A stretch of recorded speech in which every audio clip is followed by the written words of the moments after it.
ফরিদপুরে দুজন মুসলিম নির্মাণ শ্রমিককে যে নির্মমভাবে মেরে ফেলা হলো এ বিষয়ে আপনি কি বলবেন? দেখুন, ফরিদপুরের ঘটনা আমরা দেখেছি, আপনারা অনেকে শুনেছেন এবং দেখেছেন সোশ্যাল মিডিয়ার মারফতে, বিভিন্ন মিডিয়ার মারফতে, যদিও বিস্তারিত খুব বেশি আসেনি। আমি যতটুকু জানার চেষ্টা করেছি, যদিও মিডিয়াগুলো বিস্তারিত অনেক বেশি লিখেছে, প্রকাশ করেছে তা না, গতকালকে বিভিন্ন আলেমোলামরা সেখানে গিয়েছেন, এর আগেও গিয়েছেন। আমি ব্যক্তিগতভাবে ওখানে স্পট পরিদর্শন করেছি, মূল ঘটনা দেখেছি, এরকম ব্যক্তিদের সাথে ফোনে কথা বলেছি, জানার চেষ্টা করেছি বিষয়টা আসলে কী ঘটেছে। আপনারা অনেকে ইতিমধ্যে জেনেছেন। সেখানে মূলত একজন, আমি যতটুকু জানতে পেরেছি, এটা জাস্ট আমার ব্যক্তিগত পর্যায়ে জানাশোনা, যে একজন ইউনিয়ন পরিষদ মেম্বার যিনি হিন্দু ধর্মাবলম্বী, তিনি সেখানে নির্মাণ যেখানে হচ্ছিল ওই জায়গা থেকে চাঁদাবাজি করছেন, কাজে বাধা সৃষ্টি করছিলেন। তো এটা নিয়ে একটা টানাপোড়েন ছিল। ঘটনাচক্রে যেদিন মন্দিরে সে প্রতিমা ভাঙচুরের ঘটনা বা অগ্নিসংযোগের ঘটনা ঘটলো, সেটা কোনো মুসলমান করে নাই, এটা পরিষ্কার দিনের আলো মতো, এটা কেউ অস্বীকার করছে না যে এটা কোনো মুসলমান করেছে, কোনো প্রমাণ নাই।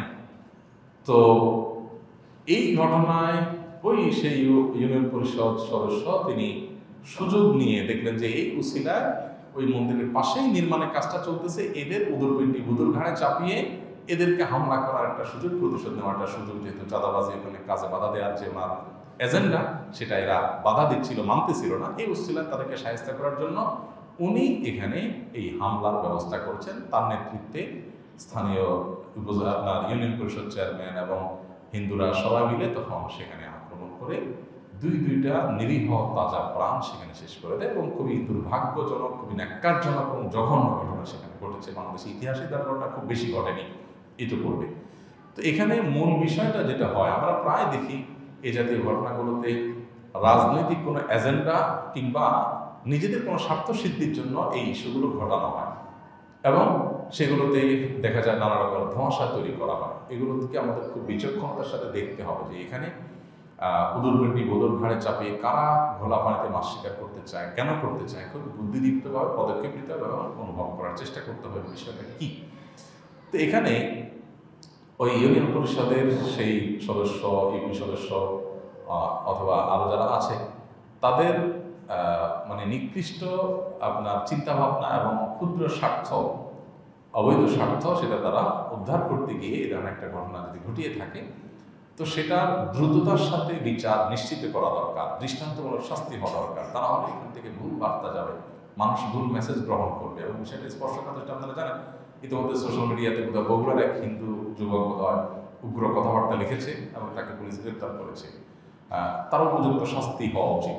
সাম্প্রদায়িক সম্প্রীতির ব্যাপারে আমি প্রায় বলি, বাংলাদেশে মানুষের চেয়ে সাম্প্রদায়িক সম্প্রীতির উজ্জ্বল দৃষ্টান্ত রাখা মানুষের সংখ্যা পৃথিবীতে খুব বেশি নেই। এদেশের মানুষের অনেক সমালোচনার দিক থাকলেও আমাদের বহু ভালো দিকের মধ্যে থেকে একটা হলো যে আমাদের দেশের মানুষ অত্যন্ত সহনশীল এবং এটার মূল ক্রেডিটটা এদেশের আলেম সমাজের, ওলামায়ে কেরামের। কারণ এদেশের মসজিদের মিম্বর থেকে, এদেশের মাহফিলের মঞ্চ থেকে, এদেশের ওলামায়ে কেরামের মুখ এবং মাইকগুলো থেকে কখনো অন্য ধর্মাবলম্বী মানুষদের উপরে চড়াও হওয়ার শিক্ষা দেওয়া হয় না, বরং এর বিপরীতে ওলামায়ে কেরাম সবসময় মানুষকে সহনশীল রাখার চেষ্টা করেন। এত আলেম ওলামা, এত ওয়াজ মাহফিল, এত মসজিদ মাদ্রাসা, এত দিনদার মানুষ থাকা সত্ত্বেও এদেশে হিন্দু, খ্রিস্টান, বৌদ্ধ, অন্যান্য ধর্মের মানুষরা অনেক প্রশান্তিতে থাকেন, অনেক আরামে থাকেন। উল্লেখযোগ্য কোনো ন্যাক্কারজনক ঘটনা ঘটে না। বিচ্ছিন্ন যেগুলো ঘটে এগুলোর ম্যাক্সিমামই রাজনৈতিক স্বার্থ হাসিল করার জন্য তৃতীয় পক্ষ কেউ করেন এবং সেটাকে ধর্মীয় প্রলেপ দেন দিয়ে সেটা থেকে সুবিধা হাসিল করার চেষ্টা করেন। তো এদেশের মানুষের সেই সাম্প্রদায়িক সম্প্রীতির যে সৌন্দর্য, এটা নষ্ট করার কোনো প্রকার ষড়যন্ত্র বা অপচেষ্টা এটাকে কোনোভাবে সফল হতে দেওয়া যাবে না। আমাদের সবাইকে দায়িত্বশীল ভূমিকা রাখতে হবে এবং ধৈর্যশীলতার সাথে প্রত্যেকটা পরিস্থিতি মোকাবেলা করতে হবে। আল্লাহ আমাদেরকে সেই তৌফিক দান করুন। আমি প্রায় বলি, আমাদের আশেপাশে দেশগুলো, বার্মা বলেন, ভারত বলেন, আমাদের আশেপাশের দেশগুলোতে কোনো দেশে সাম্প্রদায়িক সম্প্রীতির এত সুন্দর নজির নাই যা এদেশে আছে। এদেশে যুগ যুগ ধরে এই সৌন্দর্যটা আছে যে এদেশের হিন্দু মুসলিম সবাই মিলেমিশে আছে। আর পৃথিবীতে সারা পৃথিবীতেই তুলনামূলকভাবে মুসলমানরা এতটাই সহনশীল হয়, মুসলমানদের কোলের ভিতরে অন্য ধরনের মানুষরা নিরাপদে থাকে। বিচ্ছিন্ন ঘটনা সব সমাজেই ঘটে, সব জায়গায় ঘটে, কিন্তু আমরা যদি পুরো বিষয়টাকে অলওভার দেখি, ভারতবর্ষ মুসলমানরা শাসন করেছে কত বছর?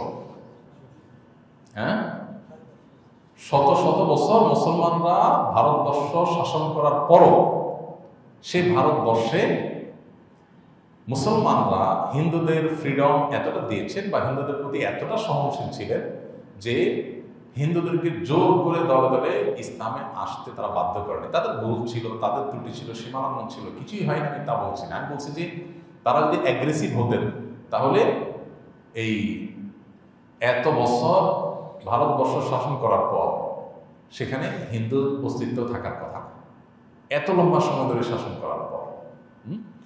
তো এখান থেকে বোঝা যায় যে তুলনামূলকভাবে মুসলমানরা সহনশীল থাকে। মুসলমানের মধ্যে আবারও বলছি ভুল ত্রুটি হয়, সমস্যা হয়, বাড়াবাড়ি হয়, কিন্তু সেটা রেশিও যদি আমরা তুলনা করি অবশ্যই অন্যদের তুলনায় অনেক।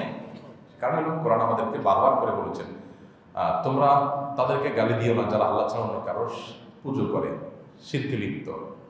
তুমি শিরকে সবচেয়ে বড় অপরাধ মনে করবে, তুমি বেঁচে থাকবা, কিন্তু তাদেরকে তুমি গালমন্দ করবে না। দেখুন কত সুন্দর শিক্ষা ইসলাম। কেন? তাহলে তারা তোমার আল্লাহকে গালি দিবে না জেনে। সো তুমি সাম্প্রদায়িক সম্প্রীতি নষ্ট হয় এরকম পরিবেশ তুমি করবো না। এই দায়িত্বশীলতার শিক্ষা ইসলাম আমাদেরকে দিয়েছে, বিনা আমরা সেটা মেনে চলবো। কিন্তু যারা এগুলোকে নস্যাৎ করার অপচেষ্টা লিপ্ত, তাদের ব্যাপারে যদি দায়িত্বশীলরা সজাগ না হন তাহলে এই দেশের জন্য ভালো কিছু কখনো বয়ে আনবে না। এবং অসহনশীলতা, মানুষের সহনশীলতার সীমা থাকে, চরম সীমা পৌঁছে গেলে সেটা কল্যাণকর কিছু বয়ে আনবে না। এই জন্য এই জাতীয় ঘটনাগুলোর মূল বিষয়টাকে তাড়াতাড়ি বের করে এনে দ্রুততার সাথে দৃষ্টান্তমূলক শাস্তি নিশ্চিত করা দরকার। তাহলে ইনশাআল্লাহ মানুষের মধ্যে ক্ষোভ হোক, ভুল বুঝাবুঝি হোক, সেগুলোর অবসান হবে। আমরা দোয়া করি আল্লাহ তাআলা আমাদের সেই দুই ভাইকে, মাজলুম ভাইদেরকে আল্লাহ তাআলা রক্ষা করুন।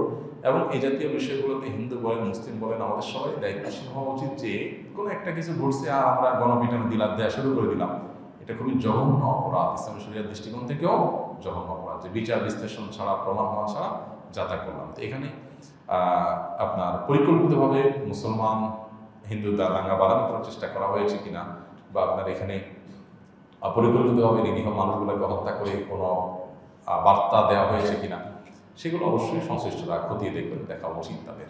আল্লাহ তাআলা আমাদের প্রিয় মাতৃভূমিকে সব ধরনের বিশৃঙ্খলা থেকে হেফাজত রাখুন এবং সব ধরনের অশান্তি থেকে আমাদের সবাইকে আল্লাহ তাআলা বেঁচে থাকার তৌফিক দান করুন এবং প্রত্যেককে যার যার জায়গা থেকে দায়িত্বশীল ভূমিকা রাখার তৌফিক দান করুন। এবং একজন মুসলিম হিসাবে আমরা আমাদের প্রিয় স্বদেশে যেন সুন্দরভাবে, শান্তিপূর্ণভাবে থাকতে পারি, অন্যরাও যেন তাদের মতো বসবাস করে, এই সম্প্রীতি যাতে নষ্ট না হয়, সেজন্য আমাদের প্রত্যেককে দায়িত্বশীল হতে হবে। কোনো প্রকার ষড়যন্ত্রকে সফল হতে দেওয়া যাবে না। আল্লাহ আমাদের সবাইকে সে তৌফিক দান করুন।